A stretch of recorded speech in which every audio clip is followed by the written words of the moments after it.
Sanbonan, good morning. Igama lami nguMusa kaMseleko. Today I want to talk about one of the things that have, made me realize that there are certain things that I missed out while it's either I was growing up or when I was a student at a university. Because, when I look back now, I'm starting to see, not only now, I have realized way back that if I had got information around these things, hey, I would be far ahead of time. In fact, I would have avoided many mistakes that young people who are fresh coming from tertiary or from school they commit immediately after they get employment. It's either by default or by design that I miss those things, or I had no one who was mentoring me. Uh, there are a number of reasons why I miss those things. I know when you go to school or when you go to a tertiary institution, the only thing that you think about is your studies, is that you want to finish. And it was worse for us because I was among those students who had missed what they call orientation. I was never orientated before I could go to university. So the first 2 weeks of my life at the university was a living hell because I would miss classes. I would miss lecture halls because the timetable from university is something else. It's written in codes, in terms. So I know most of you will relate with what I'm saying because we have been there, we have done that. And the suffering that we went through as students.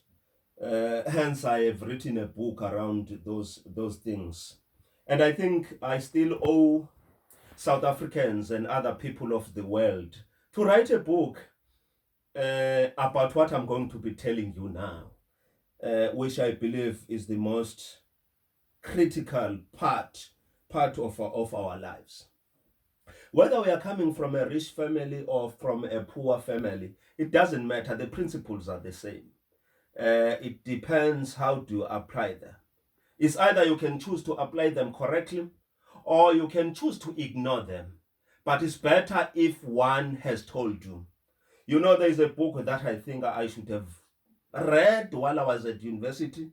And if I had read that book, I know I would be a multi-millionaire. Yeah? I would have made it because it sort of gave me a lot of inspiration, but I missed it.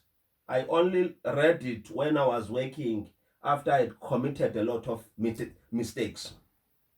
It's one of the financial management books. But where I'm going are the things that I believe that everyone should not do, especially when we're coming from tertiary institution, coming out of tertiary institution, and you become fortunate to get employment.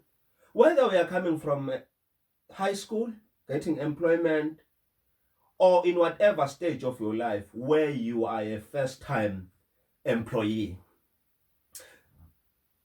When we go to universities or when we go to tertiary institution, whether it's either a college or a technical, we always carry pressure, not of studying, not of finishing our studies, but we carry a pressure about the background where we come from. Because when you are a young person, be it a girl or a boy, there are certain things that you would want to achieve or do for your parents when you come out from, once you finish and you get employment. Let me give you a practical example. Some of you might be sharing a room or a bed. Let me say a bed with your sister or your brother, and it feels uncomfortable sometimes because everyone wants to be free on his or her space. And you will say, if real I finish and I get work, the first thing that I'm going to do is either I'm going to build, extend or put a room outside and buy a bed for myself. Or some of you are living in a communal home where sometimes you can see that there's no proper fridge, if there's a fridge after all, or there's no microwave, or there's no TV. Already, as you are studying, you are carrying a burden of making sure that once you come out of tertiary institution, the first thing that we're going to do is to buy these things, because you want to ease the burden from your parents. And whether you like it or not, some people, they are calling it black tax. I think it's way beyond being a black tax. I think it becomes part of us that we want to do something. In fact, we want to bring that change that is expected from us. That once we've completed from any institution and we get work, we must bring change. There must be a difference before, when you were still at home, not being employed, and now that we are employed. And there are certain things that we commit that will make us to be in debts for the rest of our lives. And if we don't make them right as we are getting employment, we will never come out of them. Not unless if we win lottery. But if you don't win it, you will stay indebted for the rest of your life. Believe me or not. And you know, as I'm speaking to you now, that you are in that situation because of the things that I'm going to mention. Those who are not, those who are still in the tertiary institution, it's better for them if they hear this message, because it's going to make a huge difference in the way they conduct themselves out of this. Those who are getting a beautiful pay slip, a pay slip it's a very misleading piece of paper. It makes you feel as if you have money, whereas you don't have money. For example, let's say you earn 10,000 rand a month immediately out of school. Having that piece of paper and a letter of employment or a contract, you can go to any shop in this country and they can give you credit on the spot. So the fridge that you were worried about that you should have bought or you should buy, you will get it on credit. The TV that you were worried about that you should buy, you will get it on credit. A kettle that you are worried about that you should get, you will get it on credit. The bed, there's nothing that you won't get on credit with a payslip that shows that we are earning 10,000 rand, as well as an employment contract that is saying you have a 5-year contract. And when we have those things are misleading, because you can take, so many things without realizing that when it comes to month end and they start deduct or ask that you go and pay, it will be way over your means. And I'm saying these are the mistakes, these are the pressures that we find ourselves in. Because you want to make a difference. Oh wow, they will clap for you and say, he's working, he has just bought a fridge, he has just bought a TV, he has just bought a new bed. Little do they know that all those things are bought on credit. Yes, they might know, but they will encourage you. They will clap for you and you'll feel good. It will satisfy you for a while that, yes, the things that I've been longing for, to achieve, to get for my family, finally I've got them. But the secret behind is that you will never enjoy your life. Your financial independence has been taken away from you. You are no longer financially independent.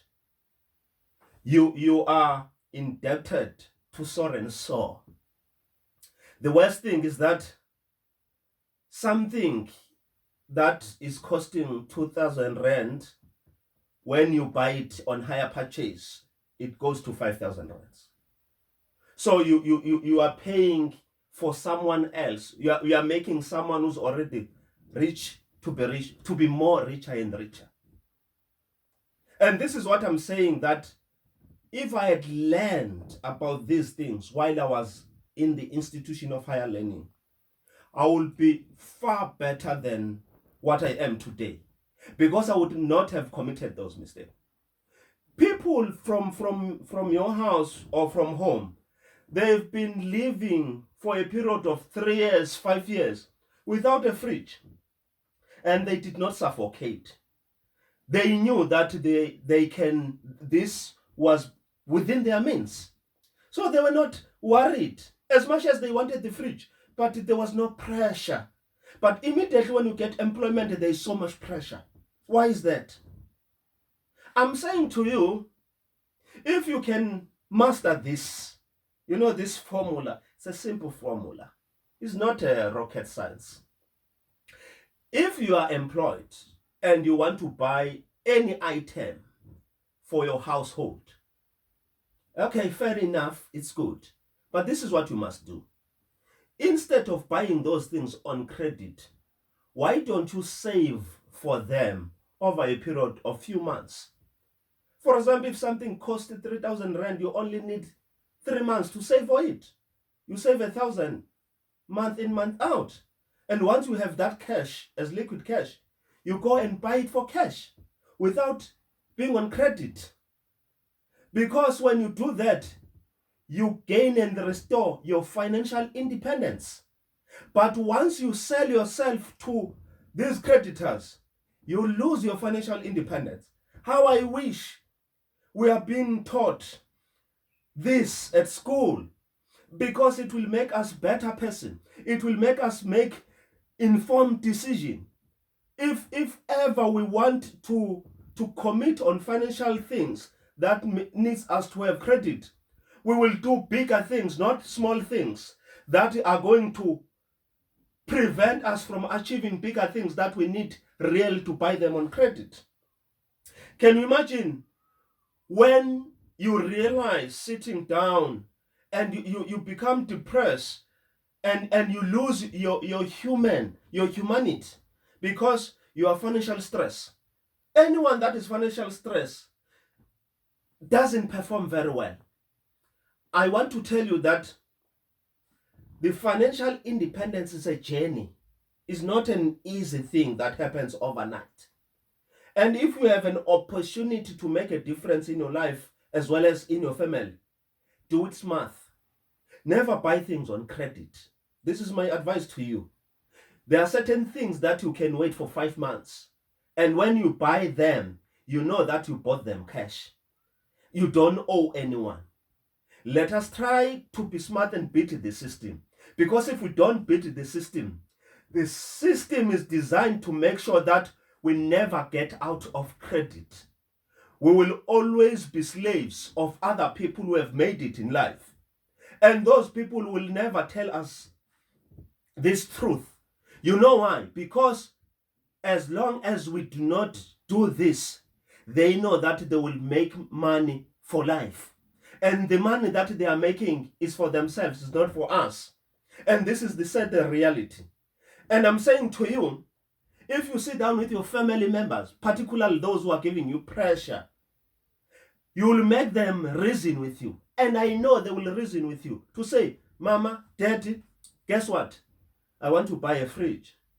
But I'm not going to be buying this fridge on credit.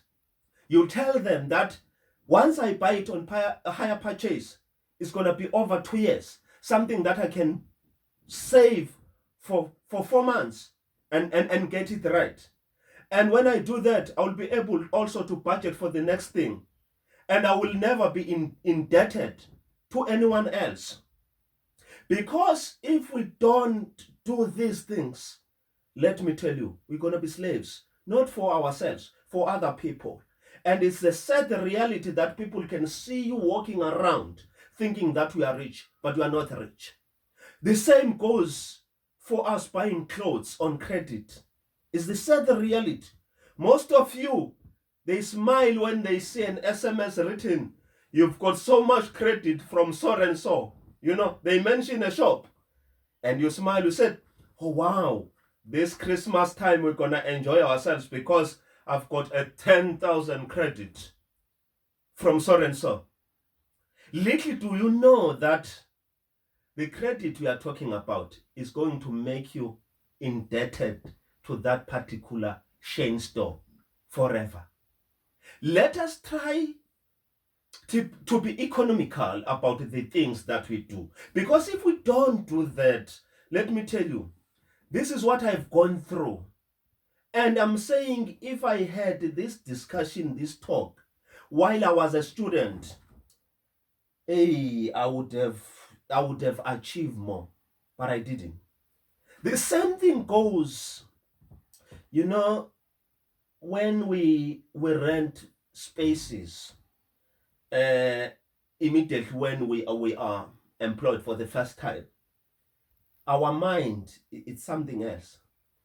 A person that is coming from a small home, a person that is coming from a normal household, once that person gets employment, would not want to rent a one bedroom or a bachelor flat, would want to rent a bigger flat so that he or she can impress his peers, her peers. For what? What is it that we have to do with your life? Is there any financial contribution that we as your peers we are going to do? Is there anything that we are going to do to help you to come out of that situation? So buying versus renting, I know, let me be reasonable with you. I know that the first time employees might not have earned so much credit that they can buy flats, they can buy houses. But around the very same circumstances, you can do yourself a favor and say, you know, out of my salary, I wouldn't want 20-50% of my salary to go towards rent.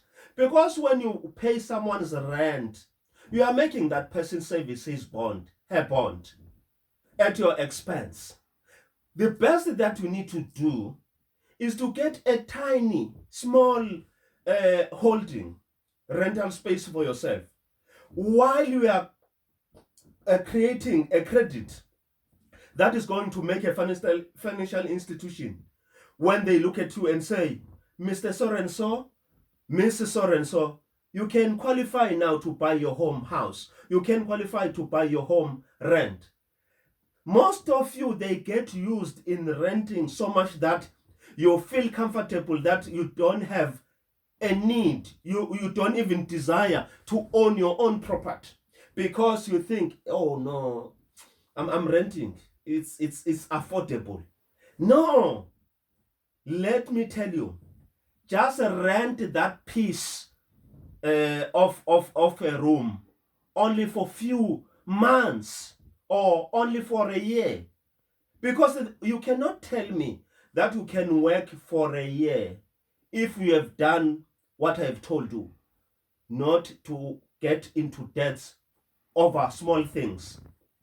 You can, I'm telling you, I'm promising you, you can over a period of a year afford to buy your own flat, your own house. These are the things that we need to hear. And this is what is going to make a difference in our lives. You know, if you don't own anything, that is why people are talking about us owning land. Owning land, you know, differs from different dimensions. If you own a house, you own something which is called property. If you own a flat, you own something.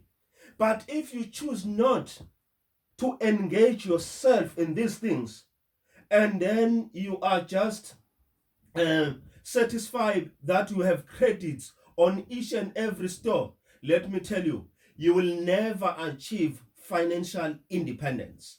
And I'm saying these things are not taught in any tertiary institution. These are the things that we have gained through experience. These are the things that we have gained through hardships. These are the things that we have gained through making mistakes. And I'm simply saying, because I love people, I wouldn't want you to commit the very same mistakes that I've done. You know, it's very sad to be working for so and so. Some of us, they don't enjoy month end time. You know why? Because they owe so many people. I'm saying those who are first time employees, you can do it right. Those who have committed those mistakes, you can just reduce your expenses while you are correcting your credit records.